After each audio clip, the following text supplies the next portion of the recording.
നമ്മുടെ കൗമാരക്കാരെ സംബന്ധിച്ചിടത്തോളം അവരെ അലട്ടുന്ന വല്ലാത്തൊരു പ്രശ്നമാണ് പിയർ ഗ്രൂപ്പിൽ ഫിറ്റ് ആകുന്നില്ല, അതിനെ തുടർന്നുണ്ടാവുന്ന ബുള്ളിയും ഒക്കെ. പിന്നീട് അവർ എത്തിച്ചേരുന്നത് വല്ലാത്തൊരു മാനസികാവസ്ഥയിലേക്കാണ്. തന്നെ ഒഴിവാക്കുമോ ഒറ്റപ്പെടുത്തുമോ എന്നൊക്കെയുള്ള ഭയം.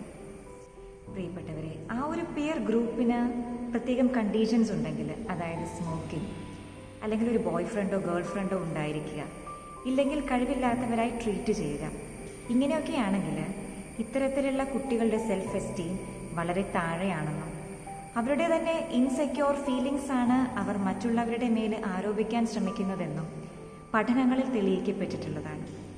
യഥാർത്ഥത്തിൽ ആ കുട്ടികൾക്ക് വേണ്ടുന്നത് ഒരു ഇന്നർ ഹീലിംഗ് ആണ്. നമ്മൾ ഫിറ്റ് ആവാൻ ശ്രമിക്കേണ്ടത് അത്തരം കണ്ടീഷൻസിലേക്കല്ല. നമ്മൾ വെളുത്തിട്ടാണേലും കറുത്തിട്ടാണേലും, നമുക്ക് സോ കോൾഡ് സൗന്ദര്യം ഉണ്ടേലും ഇല്ലേലും, ഗിവ് ആൻഡ് ടേക്ക് റെസ്പെക്റ്റ് എന്ന് ബോധ്യമുള്ള കൂട്ടുകാരുടെ അടുത്തേക്കാണ്.